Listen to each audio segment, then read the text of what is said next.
Screen share कर रहा हूं मैं एक दो चीजों के लिए, ताकि आप उसको एक बार देख लें।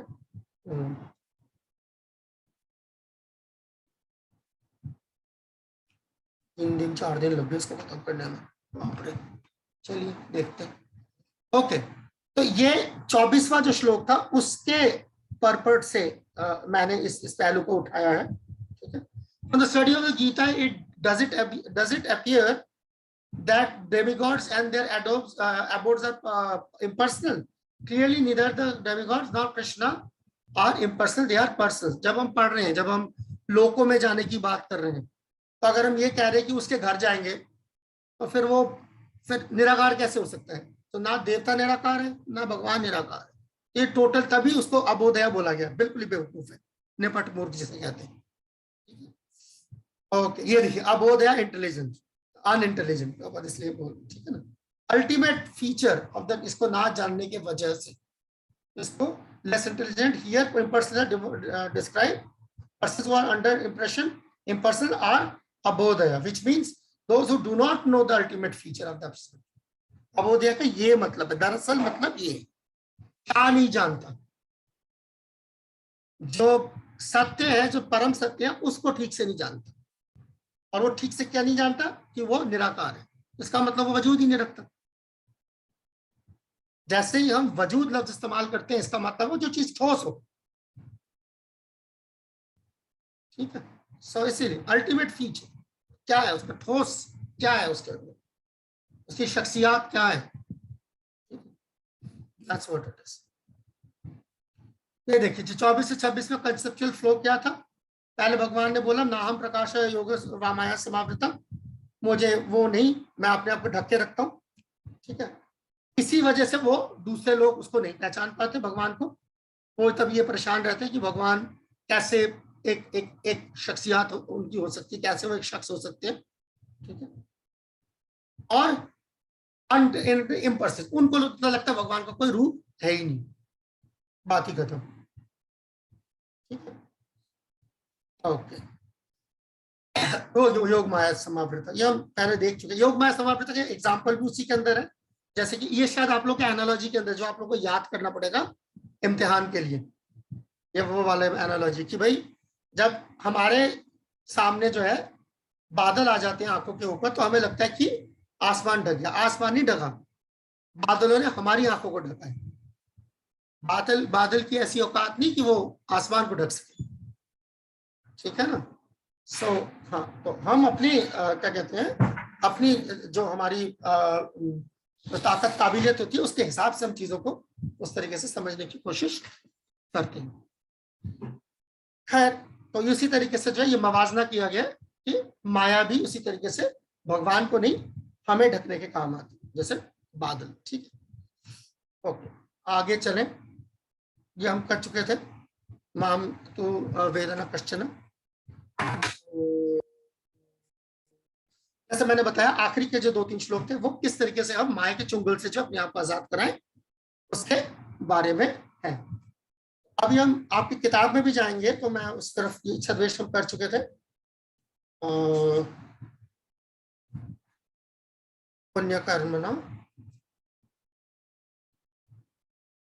हाँ, ये आखिरी पर्पट से जो है इस पूरे जो 7वां चैप्टर है, इसको जो है मुकम्मल तौर पर जो इसको अंजाम में इसका अंजाम दिया गया, वो ये है कि किस तरीके से हम साधक जो धीरे धीरे प्रैक्टिस करते करते करते वो पूरी तरीके से कृष्ण कॉन्शियस बन सकता है, भगवान का जो है शुद्ध भक्त बन सकता है। ठीक, ओके, आइए मैं आपको किताब की तरफ एक बार ले चलता हूँ, आपके हैंडबुक की तरफ। फिर आप पता नहीं आपके उर्दू हैंडबुक में इस तरीके से डायग्राम बनाया कि नहीं बनाया, पर मैं आपके सहूलत के लिए पेश कर देता हूँ।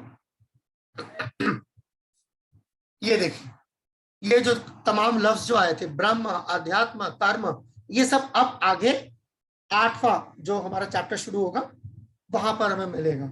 अधिभूत, अधिदैव, सारा प्रयाण काले, ये सारी चीजें आपको 8 के पहले में, दूसरे में, दोनों तरफ से सब मिलेगा। ये जो कुछ लफ्ज भगवान ने जो है यहाँ पर अभी इस्तेमाल किए हैं, तो इनका जो है आगे भगवान इसका तफसील से जो है ये बयान करेंगे इस चीज को। तो आए हम, हमारे पास क्योंकि आधे घंटे की मोहलत है, तो हम उस तरफ चलते हैं।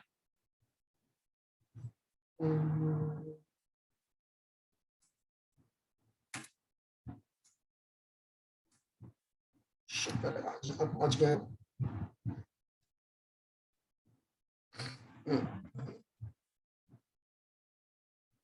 एक सेकंड मुझे थोड़ा सा मौका दीजिए।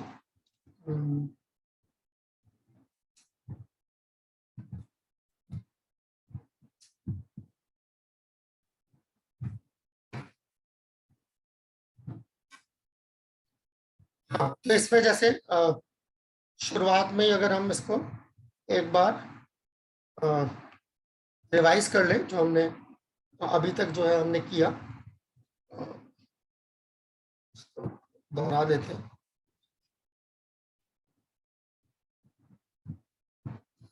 ठीक है, याद है आप लोगों को, हम लोगों ने पिछले हफ्ते जो है इस पे हमने बातचीत करी थी कि 4 तरह के लोग, ये तो आप लोगों का सवाल भी है, ठीक है ना, बंद किताब मुतालिया के अंदर जो है सवाल भी है। उसके बाद ज्ञानी क्यों भगवान को ज्यादा अजीज है, ठीक है। फिर पिछले क्लास और आज भी थोड़ा, आज की शुरुआत में मैं थोड़ा सा बात करी थी कि क्यों देवी देवता को पूजने वाले जो है वो कम अकल कहे जाते हैं। 15वें जो श्लोक है उसके अंदर प्रभुपाद का जो मूड है वो भी झलकता है दरअसल, कि किस तरीके से वो नित्यानंद प्रभु के मूड से जो है मेल खाता है। इसके बारे में हालांकि हमने कोई ज्यादा तफसीली कोई वो नहीं करी, बातचीत हमने नहीं करी, मगर ये परपर्ट के अंदर आप ये चीज, ये अकेला परपर्ट है जिसके अंदर थोड़ा सा आपको मिलेगा, इसकी झलकी जो है आपको यहाँ मिलेगी। 25वां श्लोक जैसा आज हमने देखा, ठीक है, किस तरीके से भगवान जो है अपने आप को ढक के रखते हैं, नाम प्रकाश सर्वस्य योगमाय समावृत वाला श्लोक जो था, ठीक है। और फिर हमने ये बात देखी कि पुण्य कर्म का क्या जो है रोल रहता है भक्ति के अंदर, ठीक है। तो जिसके पाप कर्म बंद हो गए हो और पुण्य कर्म पिछले जन्म में कर रहे हो, अभी भी कर रहा हो, ठीक है। ये वाला जो श्लोक है ना, ये और अपने आप देखेंगे कि बिल्कुल अपने उरूज पे जाएगा जब 9th चैप्टर शुरू होगा। 9th चैप्टर में आप इस श्लोक का जो है आप उसका अपने उरूज पे जाते हुए देखेंगे। फिलहाल मैं इसको नहीं छेड़ता, इसको सस्पेंस पे रख रहा हूँ, ठीक। तो आइए अभी हम 8वां चैप्टर की शुरुआत करते हैं।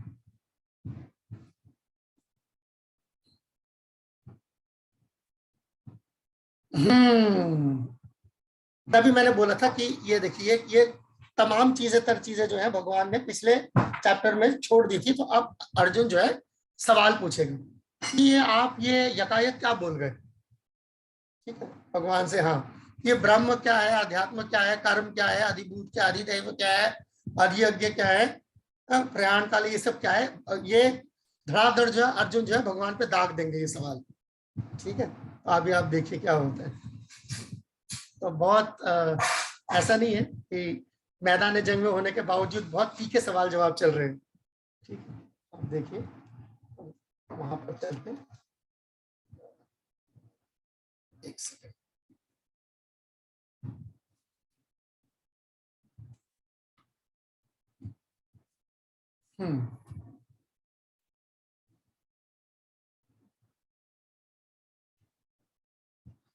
स्क्रीन आ गई आप लोग के सामने? यस जी प्रभु जी। हाँ, इसीलिए देखिए अब अर्जुन अचानक जो है, इतने देर से अर्जुन जो है सुन रहे थे खामोश होकर, अब एकाएक जो अर्जुन ने ये सवाल शुरू की, इसी वजह से ये 8वां जो है चैप्टर इस तरीके से शुरू हो रहा है। किम तद ब्रह्म किम अध्यात्मम किम कर्म पुरुषोत्तम अधिभूतम च किम प्रोक्तम अधिदैवम किम उच्यते। भाई ये सब क्या है, ये आपने इतने सारे बड़े बड़े भारी भरकम लफ्ज इस्तेमाल कर दिए, ये क्या है, ठीक है। अर्जुन ने कहा, ठीक है, भगवान से यही है, ठीक है, ये सब क्या है, ठीक है, ये सब मुझे आप तफसील से बताइए, मुझे तफसीली तौर पर जो है समझाएंगे क्या है इसका। ऐसा नहीं अर्जुन जो है बस सुने जा रहा है क्योंकि उसको सुनना पड़ेगा। अगला सवाल, अभी अगले श्लोक में भी सवाल जारी है। अधियज्ञ कथम तो अत्र देहस्मिन् मधुसूदन प्रयाण काले च कथम जयोसी नियतात्मभि। ठीक है, ये आगे क्या कह रहे हैं, हे भगवान ये कैसे जो है वो कैसे शरीर के अंदर जो है ये चीजें रहती हैं, आप कैसे रहते हैं, कैसे जो वो शख्स है वो, ये बड़ा जरूरी सवाल है। कैसे जो वो साधक है या वो भक्त है जो साधना से आगे निकल गया हो, वो कैसे मरते वक्त, ठीक है ना, आखिरी वक्त में किस तरीके से वो आपकी भक्ति करता है, किस तरीके से जो है वो आपकी सेवा करता है। जब आदमी जो है बिल्कुल मौत की दहाने पे खड़ा हो तो किस तरह ये मुमकिन हो पाता है। ये देखिए प्रयाण काल, याद है पिछली बार हमने बात करी थी, पिछले श्लोक में भी ये था और मवाजना किया गया, तो मैंने तो इसलिए, तो ये आप देख सकते हैं। और अब जो है इनके जवाब आएंगे। पूरा ये जो 2 सवाल है, ये 2 सवाल बुनियाद है इस पूरे चैप्टर की। पूरे जो चैप्टर में जो है इन 2 सवालों के जो है जवाब भगवान देंगे। ओके, तो अब धीरे धीरे ये चीजें शुरू हो रही हैं। आपके आंखों के सामने क्या आ रहा है इस वक्त, कौन सा स्क्रीन आ रहा है? श्री भगवान वाचा। अच्छा ठीक है ठीक है ठीक है ठीक है ठीक है ठीक है ठीक है ठीक है। मैंने खुद ही वो आगे पीछे चला गया, तो मैं सोच रहा हूँ कि आपको पूरा दिखाई दे रहा है। कोई बात नहीं, ठीक है। देखिए अब मैं वापस उधर ही स्क्रीन पे जो आपका पीपीटी उस पर जा रहे, ये सवाल थे। अब दो ही श्लोकों में भगवान ने उसके जवाब भी दिए। ये रहा, ठीक है। ब्रह्म का मतलब जीव और पर ब्रह्म दोनों, इसके ये 2 मतलब बनते हैं, जीव और पर ब्रह्म। एक सेकंड में जरा ये देखूं कि मैंने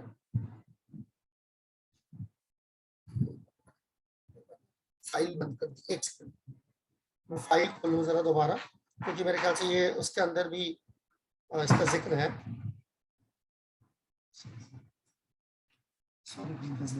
10 एग्जैक्ट 10 क्या मेरी वही मजबूरी है।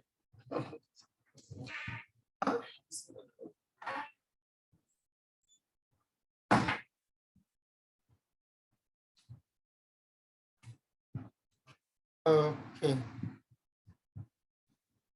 एक सेकंड में एक बार देख लेना चाह रहा हूँ, गड़बड़ ना रह जाए।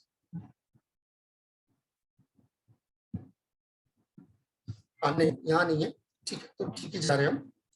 ओके, तो ब्रह्म का मतलब ये 2 चीज, आप लोग सब लोग लिख ले बेशक इसको, या इसकी फोटो उतार ले, ठीक है। ब्रह्म का मतलब 2 चीजें, हाँ स्क्रीनशॉट ले लीजिए, ठीक। जीव एंड और पर ब्रह्म, ब्रह्म के ये 2 मतलब।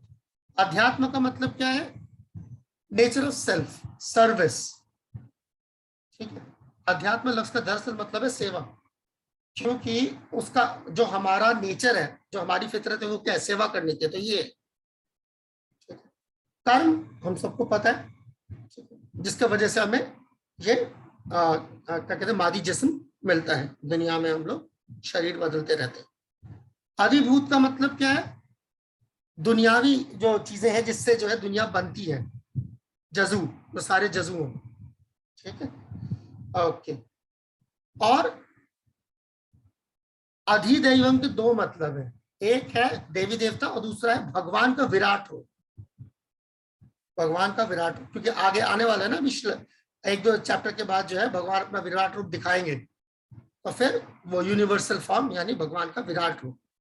और अधियज्ञ का मतलब परमात्मा, ठीक है, भगवान जो हर किसी के दिल में बसते हैं। ये 2 अगले के 2 जो श्लोक हैं उसमें यही जवाब भगवान ने दिया। ये एक्चुअली आपको इसमें आसानी रहेगी, इसलिए मैंने आपको यहाँ पर खोल के दिया। In a transcendental association of Krishna consciousness, one can understand how the Supreme Lord is the governing principle of the material manifestation and even of the demigods. देखिए अब ये पूरी लाइन जो है ये अपने आप में बहुत बड़ा और भारी भरकम हो गया, मगर इसको तोड़ के दिखाया गया ऐसे तो आसान है कि अच्छा ये है ये है ये है ऐसे करके। Gradually by such association one becomes convinced that at the time of death such a Krishna never forget Krishna। वही बात बार बार भगवान ने जो है बहुत जगहों पर जो है हमें ये दिलासा दिया है कि आप घबराए नहीं, आप जो है अपने आखिरी वक्त में जो आप मुझे नहीं भूलेंगे, घबराए नहीं घबराए नहीं घबराए नहीं। वो लोग अक्सर जो है भक्त कई बार जो है साधक जो होता है जो कच्चा होता है वो घबरा जाता है कि आखिरी वक्त में जो है अगर आप मेरी मदद को नहीं आए, मैं तो गया दोनों तरफ से, है ना, फिर हमारे साथ क्या होगा, ना खुदाई मिला ना विसाल है। ना विशाल है, बस बिल्कुल सही, मैं इसी का इंतजार कर रहा था, शुक्रिया। तो इसीलिए जो है ऐसा नहीं है, भगवान ने कई मौकों पर जो है इसकी जो है भगवान ने हमें एश्योरेंसेस दी है, ऐसा नहीं होगा। चले तो अब हम चलते हैं आगे 8.5, ठीक है। ये मतलब इस पूरे अध्याय का इस पूरे चैप्टर का जो है ये सबसे अहम श्लोक है, सबसे अहम श्लोक जब हम जहां जा रहे हैं 8.5। क्योंकि पहले के तो सवाल में तो अर्जुन के सवालों का जवाब दिया, अब भगवान बता रहे काम कैसे करता है ये, ठीक है। ये श्लोक शायद आप लोगों को याद करने के लिए दिया हुआ है, नहीं जी ये हाँ तो जी दिया हाँ। होगा, यस यस यस यस। मुझे तो मैं रो पड़ता, मैंने कहा यार ये तो दिया होगा, कुछ दिया होगा। ये दिया ठीक है। अंतकाले च मामेव स्मरण मुक्ता कलेवरा या प्रयाति समद्भावम याति नास्ति अस्त्र संशय।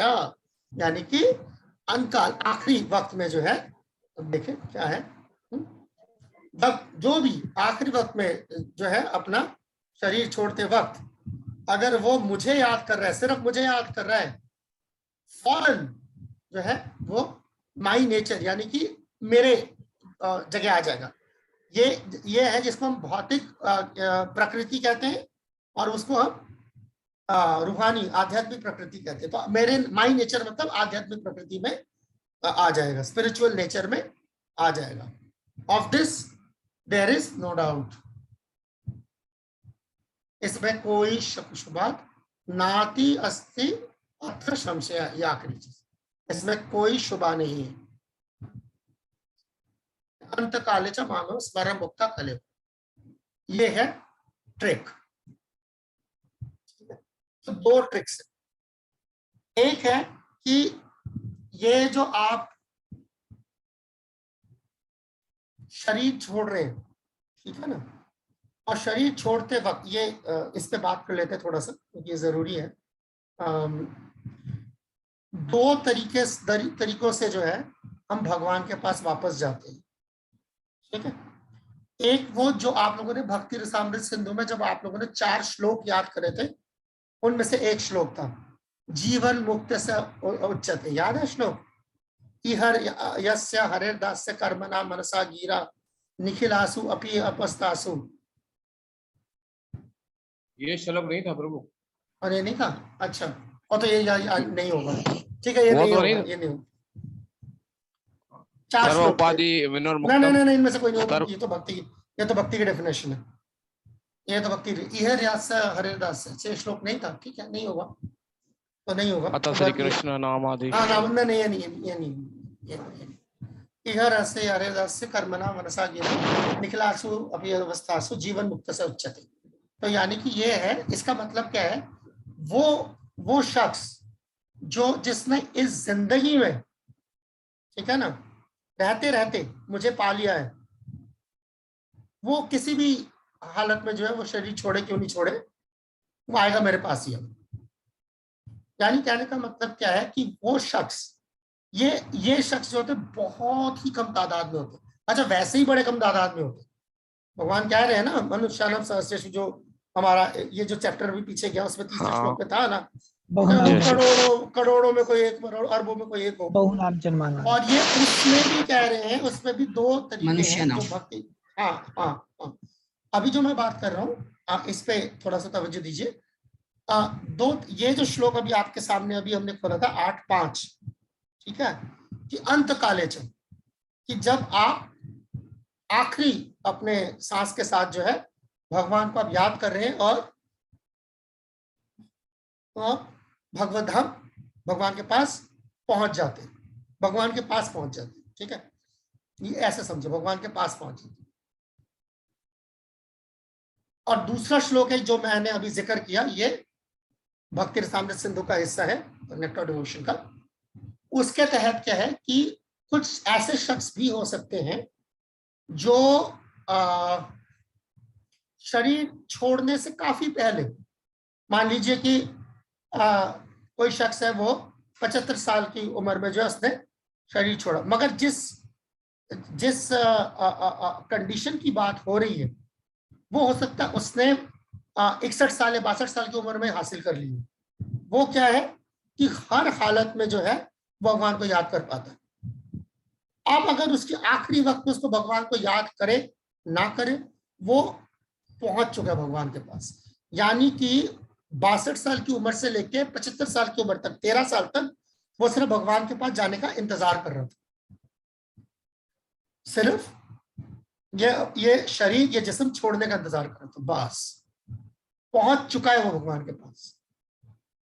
सिर्फ हमारी नजरों के सामने वो अभी भी जिंदा है, घूम फिर रहा है, सब कुछ कर रहा है, भक्ति कर रहा है, मगर उसका काम हो चुका है।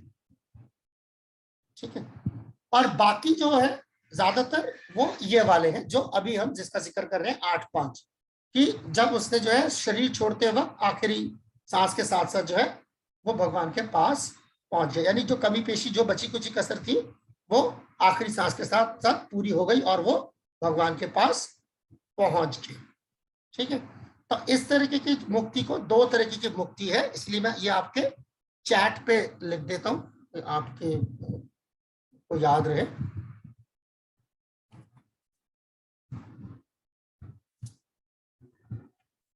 पहले वाले को कहते हैं जीवन मुक्ति, जो भक्ति रसामृत सिंधु बता रही है।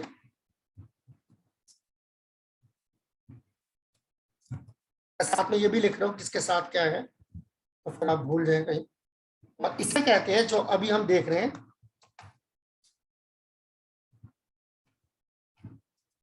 गीता 8.5। आ गया सबके पास चैट पे? जी हाँ जी हाँ। तो ये आप अपने पास लिख के रख लें, जीवन मुक्ति और विदेह मुक्ति। ठीक है, विदेह मुक्ति का मतलब शरीर छोड़ते वक्त, विदेह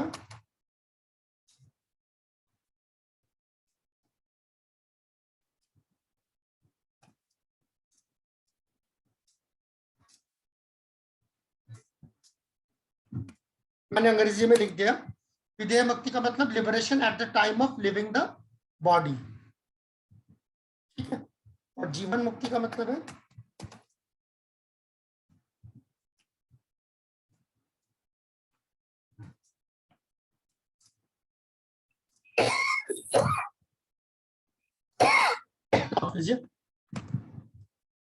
liberated while still in the body। ठीक है, तो ये जो जीवन मुक्ति है ये ज्यादा रेयर है, ये और भी रेयर है। ठीक है, मोटी मोटी चीजें हैं, हम देख लेते हैं। प्रभु उर्दू में क्या तर्जुमा होगा जीवन मुक्ति का? जीवन मुक्ति का तर्जमा होगा कि आप इस जिस्म में रहते हुए ही मुक्त हो चुके हैं। इसके कई एग्जाम्पल दिए जाते हैं, इसके कई एग्जाम्पल दिए जाते हैं। जैसे नारियल होता है ना, जैसे बिल्कुल पका हुआ नारियल जी, तो अगर आप पके हुए नारियल को तोड़ेंगे ना तो आप देखेंगे एकदम से जो उसका बाहर का छिलका बाहर आ जाएगा और पूरा वो गोला, तभी उसको गोला कहते हैं, गोला अलग निकल आएगा। यानी कि वो अंदर से पहले अलग हो चुका था। अगर ऐसे पके हुए नारियल को आप कान के सामने बजाएंगे तो टक टक टक टक टक टक आवाज आती है, वो अंदर से पूरा खुल चुका है। तो जैसे ही जो है उसका वो जिस्म तोड़ दिया आपने तो रूह बाहर आ गई एज इट इज, यानी वो पहले ही आजाद हो चुका है। जिस्म से आजाद आजाद हो जाए, तभी टक टक टक टक आपको आवाज आ रही है।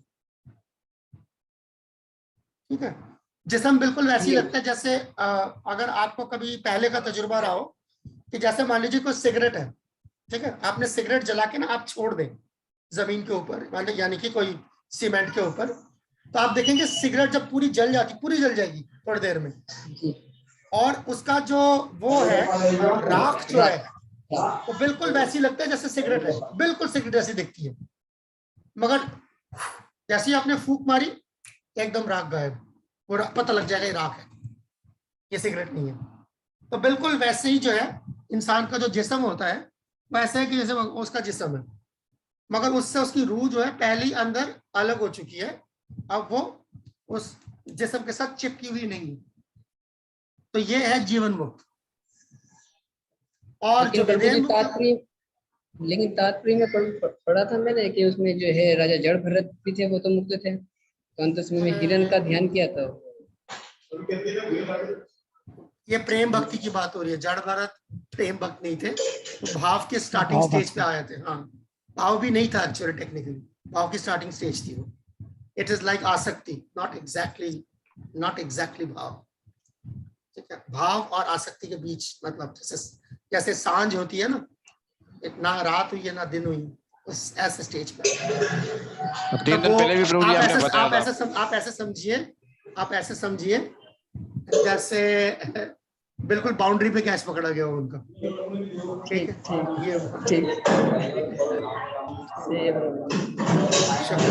तो ये विधेय मुक्ति जो है, विधेय मुक्ति का मतलब सांस छोड़ते के साथ साथ उसका जो है उसकी रूह जो है उसके जिस्म से अलग हो जाती है। और जिस्म का मतलब यहाँ पर सर जो जिस्म हमें दिखाई दे रहा है वो नहीं, जो अंदर का जो है ना, जो सूक्ष्म जो है, सटल जो बॉडी है। यस, मन बुद्धि अहंकार। हाँ, जब भी यहाँ पे इन चीजों की बात हो तो उसको कभी भी जो है आप नजरअंदाज ना करें, नजर से चलना। ओके, तो अब चलें हम, अब देखते हैं क्या होता है आगे। अब बहुत ये सारे ये लाइन से श्लोक है सारे, मतलब जो कई भक्त हैं जिनको श्लोक याद करने का बहुत चस्का होता है, वो ये सारे श्लोक लाइन से याद करते हैं। जी अक्सर देखा गया है ये श्लोक। कईयों को होता है।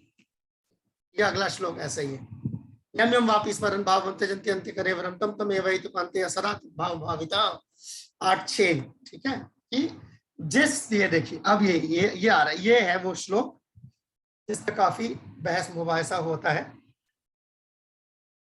जिस तरीके से वो भगवान को याद करते हुए शरीर छोड़ेगा, उसी वही जो है मंजिल उसे मिलेगी। यानी भगवान को यम यम वापिस परम भावम, भावम लफ्ज इस्तेमाल हो रहा है। भाव का मतलब अब ये भाव के आगे की स्टेज है। इस भाव से आप भगवान को याद कर रहे हैं, उस सदा तत्भाव भाविता, उसी तरीके से आपको वो मिलेगा, भगवान वैसे आपको मिलेंगे। भाव का मतलब यहाँ पर वो पांचों रसों की बात आ गई कि जैसे जैसे आप भगवान को याद करेंगे वैसे वैसे आप को याद कर पाएंगे। ठीक है, सो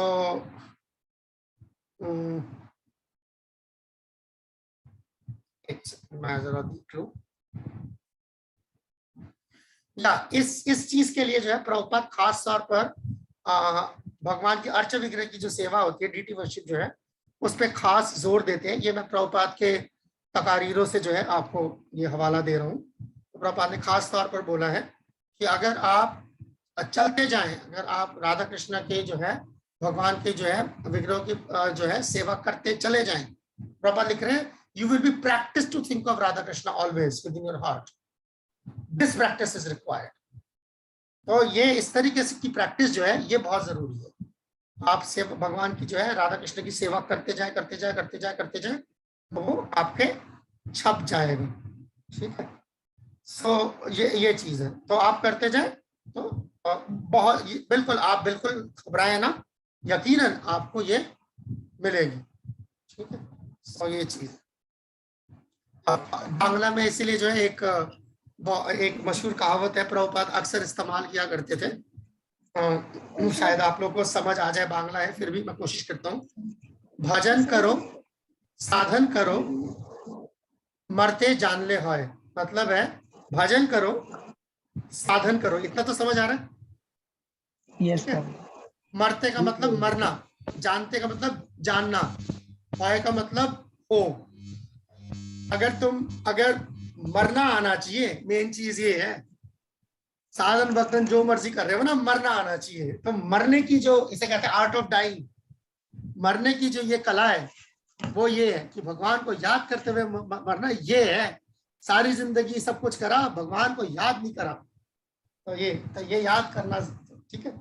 हालांकि ये और बात है कि जिसने सारी जिंदगी भगवान को याद किया है, आखिरी वक्त में भगवान उसे याद करते हैं, और ऐसा श्लोक आता है शास्त्रों में, पुराणों में। तो वहां पे तो कोई मसला नहीं है। मतलब चीज ये कि सारी जिंदगी भगवान को याद करने की तालीम और तरबियत हासिल होनी चाहिए। तो ये चीज, तो ये आपको जो है वो देखेंगे। और प्रभुपाद ने इसी सिलसिले में प्रभुपाद ने कई बार बोला है कि आपको कोई सर्टिफिकेट नहीं देगा कि आप अब जो है भगवान को याद कर सकते नहीं कर सकते। ये सर्टिफिकेट आपको खुद ही मिलेगा, तभी पता चलेगा। ठीक है, आप किसी दूसरे को जो है इसका जिम्मेदार नहीं ठहरा पाएंगे। तो इसलिए मैं इसके साथ साथ एक और, प्रभुपाद जो है अक्सर एक कहावत बोला करते थे, उसके साथ साथ में जो आज का जो है ये सफर हम यहीं पे जो है खत्म करेंगे, वो ये है। ये भी बांग्ला में एक छोटी सी कहावत है,